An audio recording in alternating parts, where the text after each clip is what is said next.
Apesar de ser conhecido como inimigo da saúde e do organismo, o colesterol é fundamental para manter cada célula funcionando adequadamente, pois ele é o responsável pelas membranas que envolvem as células e pela ajuda nos processos do metabolismo. Além disso, o colesterol auxilia na produção dos hormônios sexuais e do cortisol. Mas, para a gente explicar a complexidade dessa molécula, é preciso falar sobre o grupo na qual ela pertence, que são os lipídios. Os lipídios são um grupo de compostos químicos e biológicos diversos sem um padrão certo de definição. A principal característica que define é sua região apolar significativa, que lhe apresenta uma insolubilidade em água. Esses lipídios apresentam funções estruturais nas membranas, em hormônios como reserva de energia, como mensageiros intracelulares e entre outros. As ceras, os trigliceróis, os glicerofosfolipídios, os esfingolipídios e os esteróis são alguns dos principais lipídios. E esse último citado é o destaque de hoje. Os esteróis são lipídios estruturais localizados na membrana de boa parte das células eucarióticas. A estrutura dos esteróis consiste em 4 anéis fusionados, 3 com 6 carbonos e 1 com 5, como o exemplo mostra. Os esteróis também são precursores de diferentes produtos não relacionados à membrana, como ácidos biliares e hormônios esteroidais, formados a partir do colesterol com a mudança de uma cadeia lateral à introdução de átomos de oxigênio nos anéis dos esteroides. Um dos principais esteróis do tecido animal é o colesterol. E agora entendido sobre o grupo e classificação que o colesterol se encontra, é preciso entender ele em si, assim como a sua síntese. A molécula de colesterol é anfipática, com um grupo de cabeça polar e um corpo hidrocarbônico não polar. Grande parte das células animais são capazes de sintetizar o colesterol, e essa formação só é ativa nas células hepáticas. A estrutura dessa molécula tem todos os seus carbonos fornecidos pelo acetato, e a sua síntese acontece em 4 estágios. Na primeira etapa, ocorre a síntese de mevalonato a partir de 3-acetil-CoA.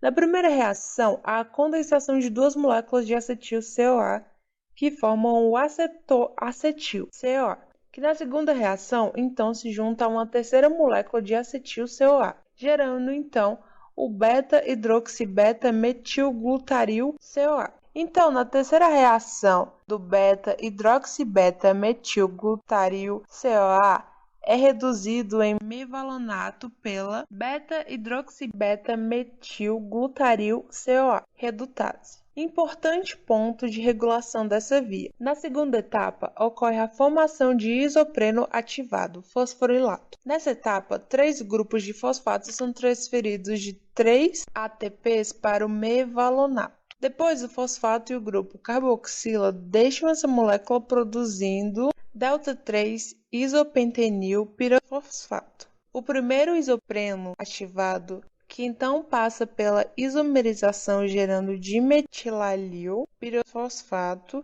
o segundo isopreno ativado.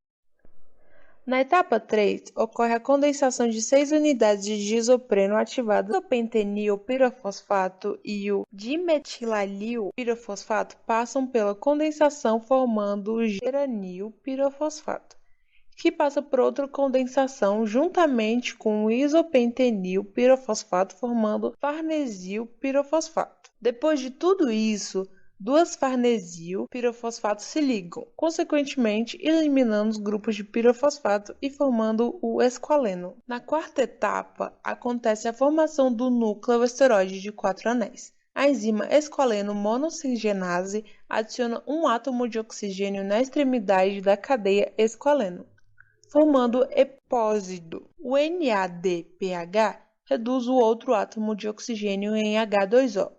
O produto esqualeno 2, 3-epósido, tem ligações duplas em posições que são capazes de converter o esqualeno epósido linear em uma estrutura cíclica. Em células animais, é formado então o lanosterol.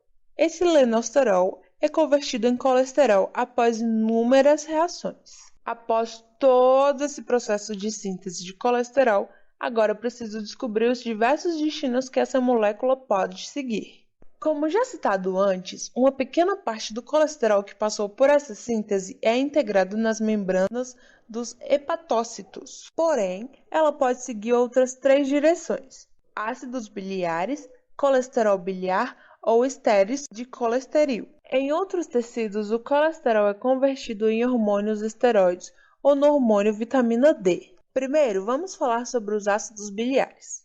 Esses ajudam na formação de bile, ajudando na digestão de refeições contendo gordura, convertendo grandes partículas de gordura em unidades menores, melhorando assim a sua interação com limpases digestivas. Agora, sobre os estéreis de colesterol. Esses são formados no fígado através da enzima acil-CoA colesterol aciltransferase. Os estéreis são então transportados em lipoproteínas para outros tecidos que possam fazer o uso do colesterol ou para serem armazenados no fígado. Esse transporte acontece no plasma sanguíneo como lipoproteínas plasmáticas, em razão de colesterol e estéreis serem insolúveis em água. Existem diversas combinações de lipídio e proteína que formam diferentes partículas. A lipoproteína de baixa densidade, LDL, e os quilomicrons. A lipoproteína de alta densidade, HDL, e a lipoproteína de densidade muito baixa, VLDL. São 4 classes de lipoproteína de extrema importância. A VLDL tem densidade muito baixa e sua função é o transporte para os demais tecidos. Os quilomicrons têm densidade baixíssima e contêm mais lipídios do que proteínas. As outras duas, então, frequentemente envolvidas em uma grande questão: o que seria o colesterol bom e o que seria o colesterol ruim. A diferença entre as duas consiste que o colesterol HDL, lipoproteína de alta densidade, que é conhecida como tipo bom de colesterol, está ligado a uma proteína que transporta do sangue para o fígado e depois é excretado caso esteja em excesso no organismo. O colesterol LDL, lipoproteína de baixa densidade, é o popular colesterol ruim, que está ligado a uma proteína que transporta do fígado para células e vias, levando assim ao acúmulo de placas de gordura nas paredes internas da artéria, diminuindo o fluxo de sangue para os órgãos importantes, como o coração, podendo levar ao aparecimento de doenças cardiovasculares. Para entender se o colesterol alto é mau ou se não apresenta um problema, é necessário interpretar corretamente o exame de sangue, pois existem 3 valores que podem ser bem avaliados. Colesterol total, que este valor indica a quantidade total de colesterol no sangue, ou seja, a quantidade de colesterol HDL mais LDL mais VLDL. Dessa forma, se o colesterol total estiver elevado e maior for os níveis de colesterol HDL, esses sendo superiores aos valores de referência recomendado, normalmente não indica grande risco de doenças, já que o excesso de colesterol será eliminado pelo fígado. Porém, se o colesterol estiver alto e isso acontecer por presença de um valor de LDL superior aos valores de referência, o colesterol em excesso será armazenado nas células e veias em vez de ser eliminado, aumentando o risco de doenças cardiovasculares. Quanto maior o valor de HDL e menor o valor de LDL, menor será o risco de problemas cardiovasculares. Isso sendo ligado à alimentação e problemas genéticos no metabolismo do colesterol. Agora veremos alguns exemplos desse problema.